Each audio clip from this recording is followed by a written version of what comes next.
Hi everyone, welcome in advance learning institute. मैं नवीन पाठक और मैं आज फिर से उपस्थित हूँ एक नए लेक्चर के साथ, एक नए टॉपिक के साथ, अकाउंट की क्लास 11। आज हम बात करने वाले हैं किसके बारे में, जो कि आपको हेडिंग दिख रहा होगा, फाइनल अकाउंट। आज हम किसके बारे में बात करने वाले हैं? फाइनल अकाउंट के बारे में। ठीक है, तो देखिए, फाइनल अकाउंट को ही हम बोलते हैं, आपके बुक में इसको नाम दिया गया होगा फाइनेंशियल स्टेटमेंट। ठीक है, क्या नाम दिया गया होगा? Financial statement. ठीक है, तो आज हम जो है सीखेंगे कि फाइनल अकाउंट होता क्या है और फाइनल अकाउंट बनाया कैसे जाता है। कुछ जो है चीज़ें आपको आज के वीडियो में बिल्कुल बेसिक चीज़ें मिलने वाली हैं। एकदम शुरू से बात करेंगे बेसिक चीज़ों से। ठीक है, और धीरे धीरे जो है हम आपको फाइनल अकाउंट बनाना सिखाएंगे। ठीक है, तो फाइनल अकाउंट होता क्या है? देखो, financial statement, financial statement show the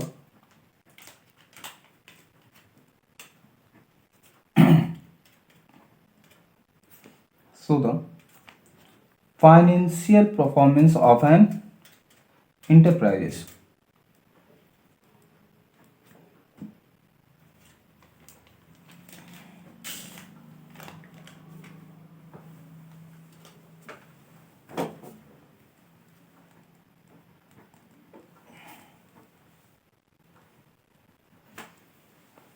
ठीक हो गया जी।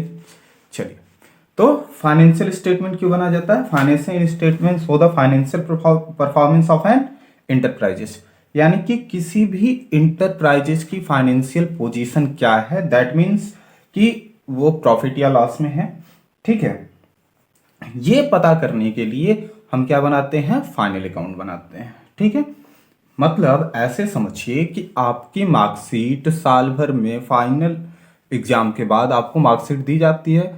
उस मार्कशीट का मेन मोटो क्या होता है? ये बताना कि आपकी पोजीशन क्या है। ठीक है, आप पढ़ाई में अच्छे हो या बुरे हो। ठीक है, तो वही काम हमारा क्या करता है? फाइनल अकाउंट करता है। फाइनल अकाउंट किसी भी बिजनेस या किसी भी फॉर्म या किसी भी इंटरप्राइजेज या किसी भी कंपनी की बात करता है कि उसमें जो है उसकी फाइनल पोजीशन क्या है। तो देखो, ये जो फाइनेंशियल स्टेटमेंट पढ़ने वाले हैं, ये बेसिकली सोल प्रोप्राइटरशिप फॉर्म के लिए होगा। किसके लिए होगा? For sole proprietorship form.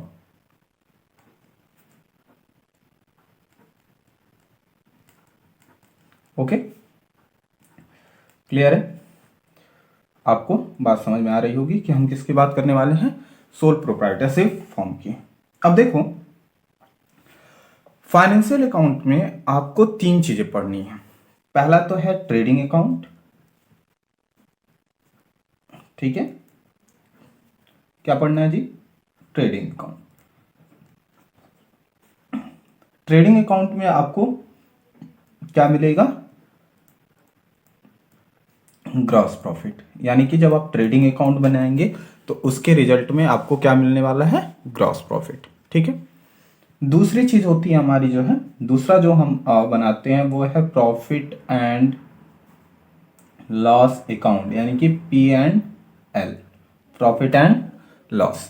तो प्रॉफिट एंड लॉस में आपको मिलता है नेट प्रॉफिट, यानी कि कंपनी की नेट प्रॉफिट या फॉर्म या इंटरप्राइजेज की नेट प्रॉफिट क्या है। तीसरा हमारा बैलेंस शीट। तो बैलेंस शीट क्या बताता है? बैलेंस शीट बताता है कि कंपनी की एसेट क्या है और लायबिलिटी क्या है, मतलब कंपनी की एसेट कितनी है और लायबिलिटी कितनी है। ठीक है, चलिए, ग्रॉस प्रॉफिट क्या होता है और नेट प्रॉफिट क्या होता है ये समझ लेते हैं पहले। एसेट और लायबिलिटी के बारे में तो आपको पता होगा। ग्रॉस प्रॉफिट यानी कि जितना अर्न किया, जैसे कि मान लो कोई चीज तुमने 100 रुपए में बेच दी। ठीक है, तो क्या 100 रुपया टोटल का टोटल तुम्हारा प्रॉफिट है? नहीं, उस पर कई सारे एक्सपेंस होंगे, टैक्स दिया होगा, भाड़ा दिया होगा। ठीक है, मैन्युफैक्चरिंग के एक्सपेंसेस होंगे, ये सारी चीजें ऐड होंगी। तो ये सारी चीजें जब ऐड करके, यानी कि जो 100 रुपया है तुम्हारा, वो तुम्हारा है ग्रॉस प्रॉफिट। अब उसमें से जब तुम एक्सपेंसेस निकाल दोगे तो जो बचेगा वो कहा जाएगा नेट प्रॉफिट। अभी आगे बात करेंगे कि एक्सपेंसेस कितने टाइप के होते हैं, ये सारी चीजें आपको देखने को मिलेंगी इस लेक्चर में, ठीक है। तो ग्रॉस प्रॉफिट टोटल जितना अर्न किया वो ग्रॉस प्रॉफिट है, ठीक है। एक्सपेंसेस वगैरह निकालने के बाद, मैन्युफैक्चरिंग एक्सपेंसेस वगैरह निकालने के बाद, या यूं कहें डायरेक्ट एक्सपेंस निकालने के बाद जो बचता है वो हमारा कहा जाता है नेट प्रॉफिट। और नेट प्रॉफिट आपको मिलता है जी प्रॉफिट एंड लॉस अकाउंट से, ठीक है। चलिए, तो ये तो हो गई बात किसकी, फाइनल अकाउंट की, क्लियर है। अब देखिए हम बात करते हैं कि फाइनल अकाउंट बनाया क्यों जाता है, फाइनल अकाउंट क्यों बनाए भाई, किस लिए जो है फाइनल अकाउंट बनाया जाता है। तो देखिए फाइनल अकाउंट तो दो लोगों के लिए बनाया जाता है, ठीक है, ठीक है। यानी कि जो दो लोग हैं वो हमारे कौन से हैं,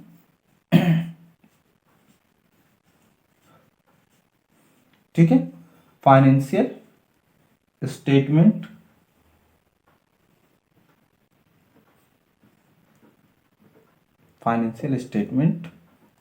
फॉर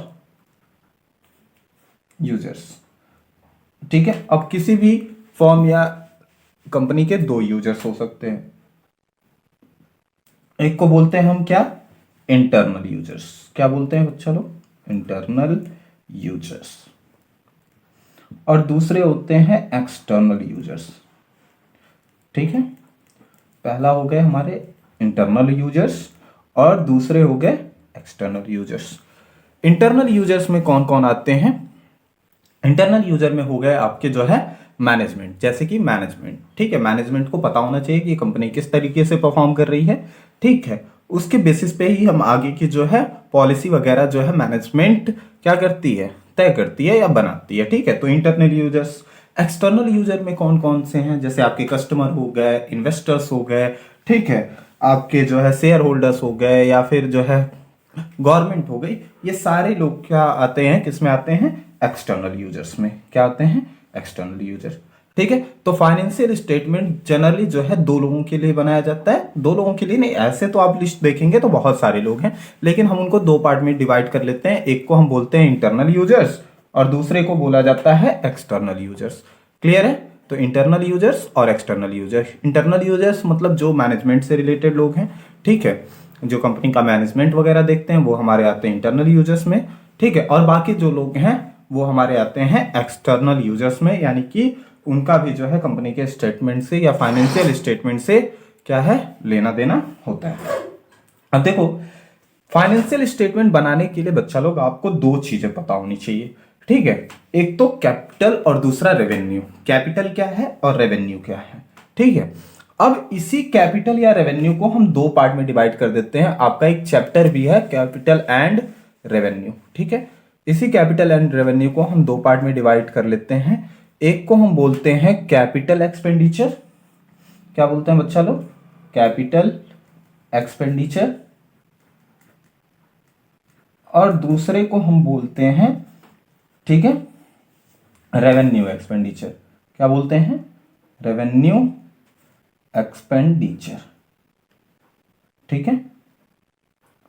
अब समझो, ठीक है। कैपिटल एक्सपेंडिचर क्या होता है, ठीक है, यानी कि मान लो कोई भी फिक्स्ड एसेट तुमने खरीदा है, ठीक है, उसे खरीदा, उसके इंस्टॉलेशन में, ठीक है, फिटिंग में, ठीक है, इन सारी चीजों में जो खर्चे होते हैं उसको हम क्या बोलते हैं, ठीक है, कैपिटल एक्सपेंडिचर। शॉर्ट में समझना है तो समझ लो ऐसे कि purchase of asset, purchase of asset, कोई लैंड खरीद ली, कोई बिल्डिंग खरीदा, ठीक है, वो हमारा क्या हो जाएगा, कैपिटल एक्सपेंडिचर। क्या हो जाएगा, कैपिटल एक्सपेंडिचर, ठीक है। रेवेन्यू एक्सपेंडिचर क्या होता है, डे टू डे एक्सपेंसेस, यानी कि जो आप रोज एक्सपेंस करते हैं, यानी कि डे टू डे एक्सपेंसेस, या किसी बिजनेस को रन करने के लिए, ठीक है, किसी बिजनेस को रन करने के लिए जो खर्चे किए जाते हैं उनको हम बोलते हैं रेवेन्यू एक्सपेंडिचर। या फिर दूसरे वर्ड में कहें तो इसे इस तरीके से भी समझा जा सकता है कि जो कैपिटल एक्सपेंडिचर होता है ये जनरली जो है प्रॉफिट इंक्रीज करने के लिए या मेकिंग ऑफ प्रॉफिट के लिए होता है। यानी कि जो खर्चे हम प्रॉफिट अर्न करने के लिए करते हैं उसको हम बोलते हैं capital expenditure. But revenue expenditure profit earn करने के लिए नहीं किया जाता है, ये बल्कि जो है जो प्रॉफिट है या जो कंपनी की पोजीशन है या जो भी हमारे जो है खर्चे हैं उनको मेंटेन करना किसी भी चीज को सेल करने में या सेल ऑफ गुड्स के लिए, ठीक है, हम क्या जो खर्चे करते हैं वो हमारा कहलाता है रेवेन्यू एक्सपेंडिचर। ठीक है, ये देखो ये लॉन्ग टर्म के लिए होता है, ठीक है, यानी कि ये more than 1 year, more than 1 year. भाई कोई भी लैंड खरीदोगे तो 1 साल में तो खत्म नहीं हो जाएगा। कोई बिल्डिंग बनाए तो ऐसा तो है नहीं कि वो 1 साल में खराब हो जाए या यूज में ना हो, ठीक है, तो इसका आप लाभ जो है 1 साल से ज्यादा ले सकते हैं, ठीक है। बट रेवेन्यू एक्सपेंडिचर क्या होता है, विद इन 1 ईयर के लिए होता है। किस लिए, विद इन 1 ईयर के लिए। कोई वेजेस पे किया, ठीक है, किसी को सैलरी दे दी, कैरेज चुका दिया, पे किया, ठीक है, ऑक्ट्राय पे किया है, ठीक है, ये सारी चीजें किस में आती हैं, रेवेन्यू एक्सपेंडिचर में, ठीक है। अब देखो कैपिटल एक्सपेंडिचर हमारा एसेट होता है, तो एसेट को हम किधर दिखाएंगे, इन द बैलेंस शीट। ये किधर जाएगा, कैपिटल एक्सपेंडिचर बच्चा लोग हमेशा याद रखना है, इसको हमेशा बैलेंस शीट में लिखा जाएगा। किस में लिखा जाएगा, बैलेंस शीट में, यानी कि ट्रेडिंग अकाउंट और प्रॉफिट एंड लॉस अकाउंट में नहीं जाएगा, ठीक है, क्लियर है। यानी कि कैपिटल एक्सपेंडिचर किधर जाएंगे, बैलेंस शीट में, क्लियर। और जो रेवेन्यू एक्सपेंडिचर है, रेवेन्यू मतलब खर्चे, रेवेन्यू एक्सपेंडिचर हमेशा हमारा किधर जाता है, trading and profit and loss account में, ठीक है, trading and profit and loss account में, क्लियर है। तो इसको हम हमेशा कहां रखेंगे, trading and profit and loss account में। तो आपको हमेशा याद रखना है कि जो रेवेन्यू एक्सपेंस है वो हमेशा कहां जाएगा, trading and profit and loss account में। बिल्कुल समझते चलिए, धीरे धीरे पढ़ते चलिए, सारी चीजें क्लियर हो जाएंगी, बिल्कुल आप भूलोगे नहीं, ठीक है। अगला है, तो ये बातें हो गई, ठीक है, कैपिटल एक्सपेंडिचर की, ठीक है। आपको ये सारी चीजें, बस इतनी ही चीजें याद कर लो, काम हो जाएगा। अब देखो इसी तरीके से जो खर्चे हैं तो उसी तरीके से हमको कुछ मिल भी सकता है, तो उसको हम बोलते हैं कैपिटल रिसिप्ट।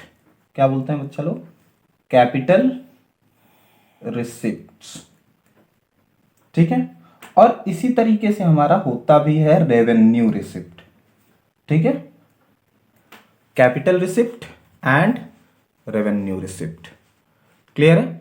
चलिए, कैपिटल रिसिप्ट में क्या होता है कि सेल ऑफ फिक्स्ड एसेट, यानी कि जब आप कोई फिक्स्ड एसेट सेल करते हो तो उससे जो पैसा आता है वो हमारा कहलाता है क्या, कैपिटल रिसिप्ट।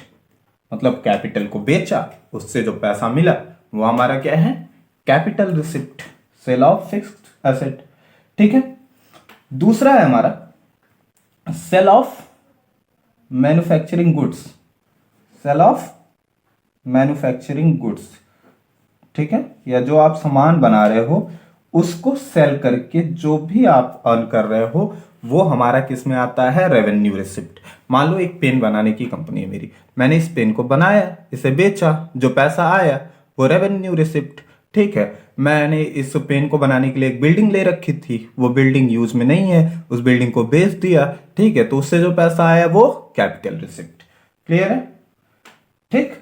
अब देखो कैपिटल रिसिप्ट जो है नॉन रिकरिंग होती हैं, ठीक है, यानी कि कैपिटल रिसिप्ट, रिसिप्ट्स और non recurring,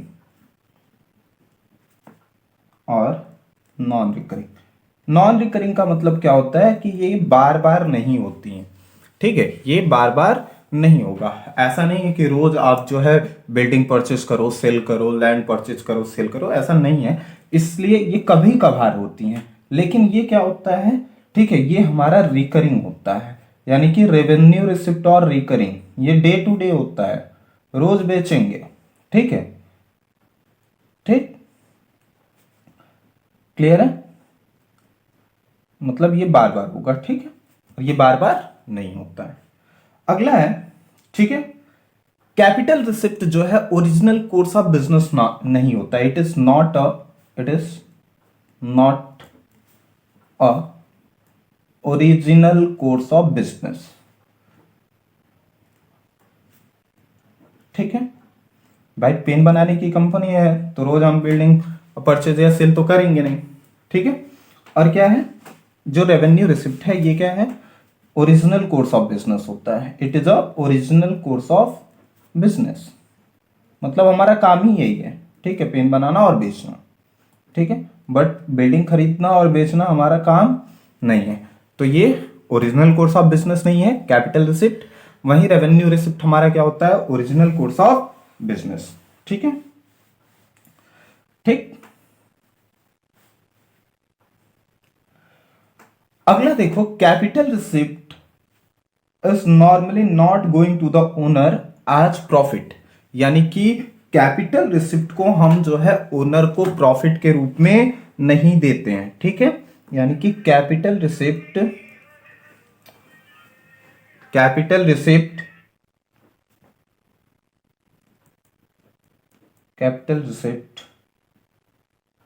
not going to the owner as profit. ठीक है, बट ये जाएगा। क्लियर है, यानी कि capital receipt not going to the owner as profit, ये ओनर को प्रॉफिट के रूप में नहीं मिलता है, जबकि वही रेवेन्यू रिसिप्ट जो है ओनर को प्रॉफिट के रूप में मिल जाता है। ठीक है, चलिए अब हम बात करते हैं एक्सपेंसेस की। मैंने बात करी थी कि एक्सपेंस, ठीक है, यानी कि जो हमारे एक्सपेंसेस हैं उनको हम दो पार्ट में डिवाइड कर लेते हैं। ठीक है, कौन कौन से, ठीक है, एक्सपेंसेस इन फाइनेंशियल अकाउंट। तो एक्सपेंस को हम दो पार्ट में डिवाइड करते हैं, एक को हम बोलते हैं डायरेक्ट एक्सपेंस और दूसरे को हम बोलते हैं इनडायरेक्ट एक्सपेंस। ठीक है, याद रहेगा, ये हमारा बोला जाएगा डायरेक्ट एक्सपेंस और दूसरे को हम बोलते हैं इनडायरेक्ट एक्सपेंस। ठीक है, डायरेक्ट एक्सपेंस में देखिए क्या क्या आता है। डायरेक्ट एक्सपेंस में हमारा आ जाएगा वेजेज, ठीक है, फ्रेट, ठीक है, ऑक्ट्राय, ठीक है, कैरेज इनवर्ड, कैरेज इनवर्ड, ठीक है। दूसरा आ जाएगा इंपोर्ट ड्यूटी, इंपोर्ट ड्यूटी। उसके बाद से आता है डॉक चार्जेस। डॉक चार्जेस कहाँ लगते हैं, बंदरगाह वगैरह पे। ठीक है, डॉक चार्जेस जब हम कोई चीज सबमरीन वगैरह से बेचते हैं, ठीक है, या कार्गो शिप वगैरह से। ठीक, गैस, फ्यूल, ठीक है, गैस, फ्यूल एंड पावर। ठीक है, उसके बाद से हमारा आ जाता है फैक्ट्री रेंट, फैक्ट्री रेंट। उसके बाद से आता है रॉयल्टी। रॉयल्टी का टर्म आपके लिए नया है। रॉयल्टी तब लगाई जाती है जब कोई कलाकार होता है, उसकी चीजें बिकती हैं, कोई राइटर है उसका कोई बुक यूज होता है तो उस पर उसको रॉयल्टी पे किया जाता है। किसी सिंगर के गाने को जब चलाया जाता है तो उस पर उसको रॉयल्टी दी जाती है। ठीक है, यूज में लेते हैं। उसके बाद से मैन्युफैक्चरिंग एक्सपेंस, मैन्युफैक्चरिंग एक्सपेंस। ठीक है, देखिए दो चीजें आपको बहुत जरूरी होती हैं, एक तो कैपिटल और रेवेन्यू में डिफरेंस करना सीख लो। ठीक है, फाइनेंशियल अकाउंट एकदम से बनाने आ जाएगा, बहुत इजी है। क्वेश्चन इसके जरूर लंबे होते हैं, लेकिन अगर आप धीरे धीरे समझ के चलेंगे चीजों को तो आसान हो जाएंगी। ठीक है, आपको दिक्कत नहीं होगी और मैं कोशिश करूंगा कि आपको बिल्कुल जो है फाइनल अकाउंट बनाने आ जाए। ठीक है, फैक्ट्री एक्सपेंस। ठीक है, ये हो गई हमारी डायरेक्ट एक्सपेंस। और हाँ, एक चीज याद रखना कि ट्रेडिंग अकाउंट में हम जो है डायरेक्ट एक्सपेंसेस को ही लिखते हैं। ठीक है, जितने भी डायरेक्ट एक्सपेंसेस हैं वही नोट किए जाएंगे किसमें, ट्रेडिंग अकाउंट में। क्लियर है, चलिए उसके बाद से आता है हमारा इनडायरेक्ट एक्सपेंस। इनडायरेक्ट एक्सपेंस में आपका आ जाएगा सैलरी, ठीक है, ऑफिस रेंट, ऑफिस रेंट, ठीक है, ऑफिस लाइटिंग, उसके बाद से आता है टेलीफोन, उसके बाद से हमारा आता है insurance, okay, advertisement,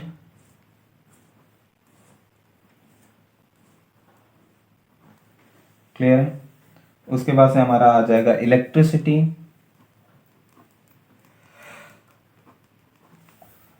bad debts, आपने किसी को पैसा दिया था डूब गया, ठीक है।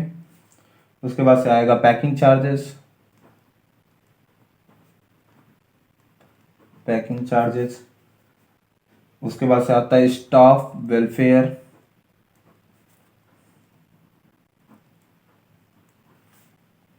उसके बाद से आता है कैरेज आउटवर्ड, भाई कोई सामान वापस किया तो कैरेज आउटवर्ड, ठीक है, ठीक, कोई सामान वापस से आया, ठीक है, तो कैरेज इनवर्ड, क्लियर है।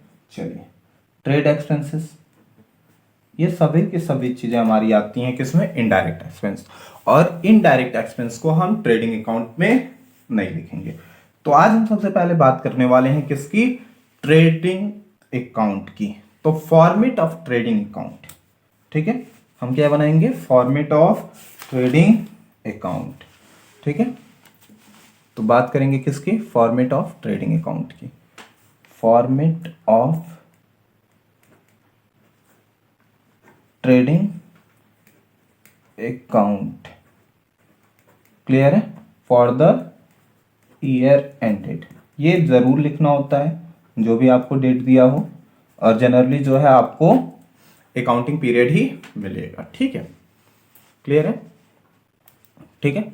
अब देखो, ये हो गया particular amount, particular and amount, particular amount, particular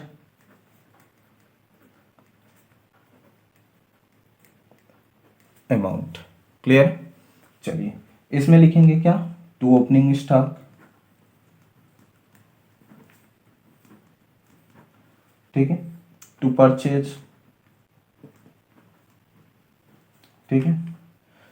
अब देखो, परचेज में हम नेट परचेज को लिखते हैं, तो परचेज, नेट परचेज क्या होगा, जब इसमें से आप लेस कर देंगे परचेज रिटर्न, ठीक है, परचेज रिटर्न लेस कर देंगे तो उसको हम बोलते हैं नेट परचेज, ठीक है। अगला आता है wages and salary, to wages and salaries. इसमें बच्चों को दिक्कत होती है, तो देखो अभी मैंने लिखवाया था सैलरी, सैलरी इनडायरेक्ट एक्सपेंस होती है, ठीक है, और यहां पे भी लिखा है टू वेजेस एंड सैलरी, तो मैंने कहा इनडायरेक्ट एक्सपेंस नोट नहीं करना है, तो सर यहां तो आपने लिख दिया।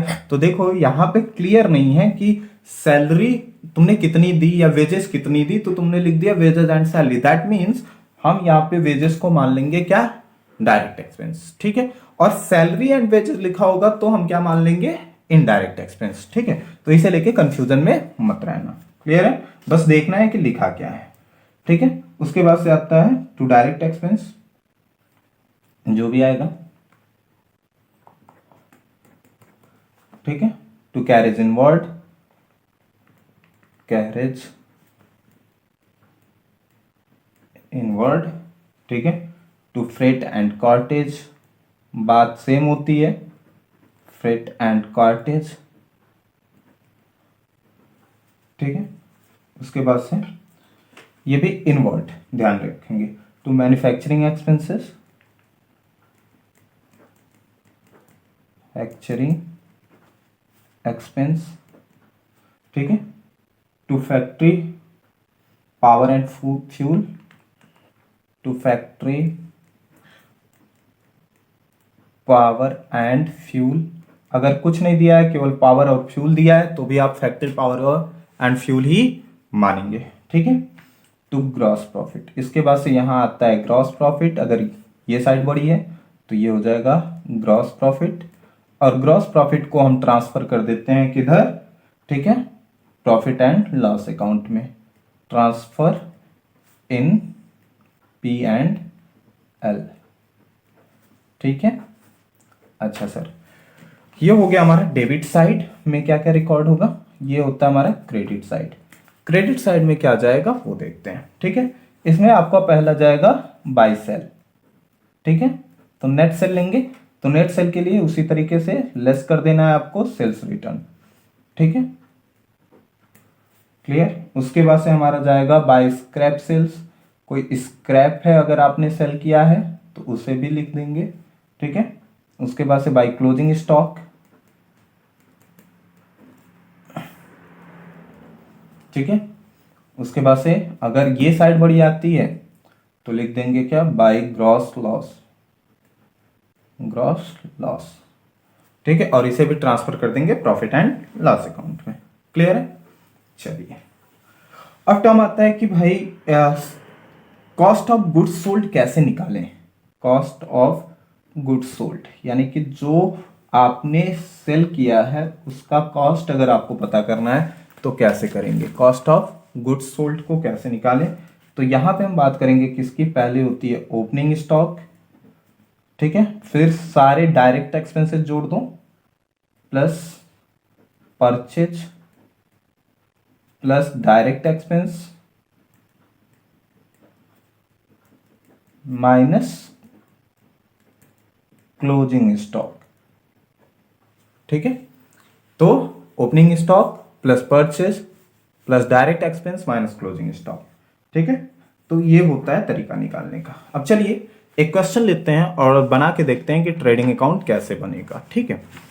ये देखिए हमारे पास कुछ क्वेश्चन है, एक क्वेश्चन है, ठीक है। कह रहे prepare a trading account from the following particulars for the year end date 31 March 2017, particular amount, opening stock दे रखा है, purchase sale wages carriage inward carriage outward manufacturing purchase return sale return grass gas fuel and power dock charges factory lighting office lighting, ठीक है। अब trading account हम बनाते हैं, clear है।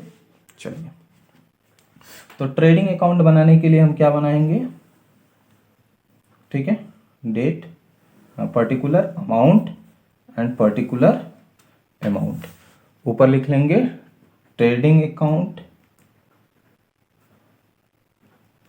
फॉर द ईयर ended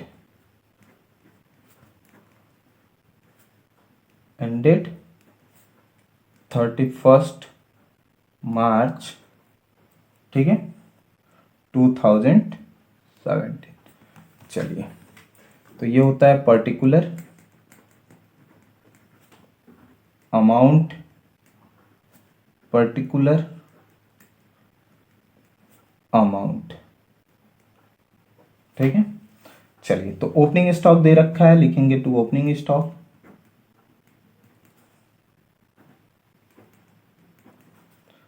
2,50,000 का था, 2,50,000, ठीक है। चलिए उसके बाद परचेज है तो लिखेंगे to purchase 7 lakh less purchase return, ठीक है। परचेज रिटर्न कितने का है भाई, आपका परचेज रिटर्न है 22,000, तो 22,000 माइनस कर लो तो ये आ जाएगा आपका कितना, ठीक है, ये आ गया आपका 6,78,000, तो 6,78,000। उसके बाद से है कैरेज इनवर्ड, तो लिख लीजिए कैरेज इनवर्ड, ठीक है। कैरेज इनवर्ड क्या है 34,000, ये हमारा जितना डायरेक्ट एक्सपेंस है वही यहाँ पे लिखा जाएगा, वेजेज भी हमारे डायरेक्ट एक्सपेंस में आते हैं, ये है 2,06,000।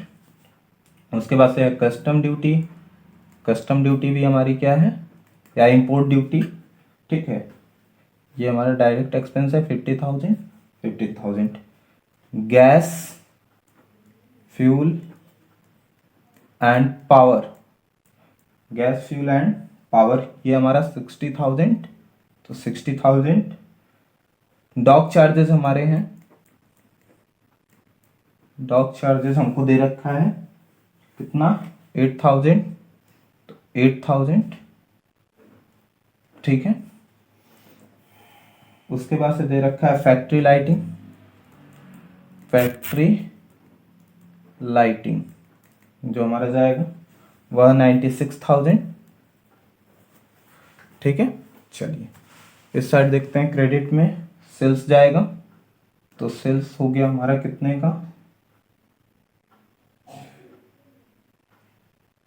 18 लाख। सेल्स कितने का भाई, सेल्स है 18 लाख। ठीक है, और सेल रिटर्न हमारा है, लेस कर देंगे 36,000, लेस कर दो तो 0 0 0, 10 में से 6 गया 4, 9 में से 3 गया 6 और 1 7, 17,64,000। ठीक है, चलिए उसके बाद से हमारा क्लोजिंग स्टॉक दे रखा है, क्लोजिंग स्टॉक लिख लो। ठीक है, ये आ रहा है 6 लाख का, तो 6 लाख ऐड कर दीजिए। ये वाली साइड बड़ी है, इसे कर लें तो आ रहा है 23,64,000। ठीक है, तो ये आ गया 23,64,000। ठीक है, अब इसमें से माइनस कर लो। ठीक है, तो हमारा ग्रॉस प्रॉफिट आ जाएगा इसे जोड़ करके। तो चलो करते हैं, ग्रॉस प्रॉफिट निकालते हैं, थोड़ा कैलकुलेटर यूज करते हैं। ठीक है, तो ये हमारा आ रहा है 7,69,000। दैट्स इट, यानी कि ट्रेडिंग अकाउंट हमारा तैयार है। आई होप आपको ये बातें समझ में आई होंगी। किसी को अगर कोई चीज़ समझ में नहीं आई है तो वो नीचे जा करके कमेंट कर सकता है। हाँ, एक चीज़ और याद रखेंगे कि कभी कभी दे देता है एडजस्टेड परचेज। ठीक है, तो वहाँ पे आप जो है क्लोजिंग स्टॉक को नोट नहीं करेंगे, इस टर्म को मैं आपको बाद में बताऊंगा। ठीक है, तो तब तक के लिए ऑल द वेरी बेस्ट। घर पे पढ़ाई करते रहिए, मिलते हैं अगले लेक्चर में, अगले वीडियो में।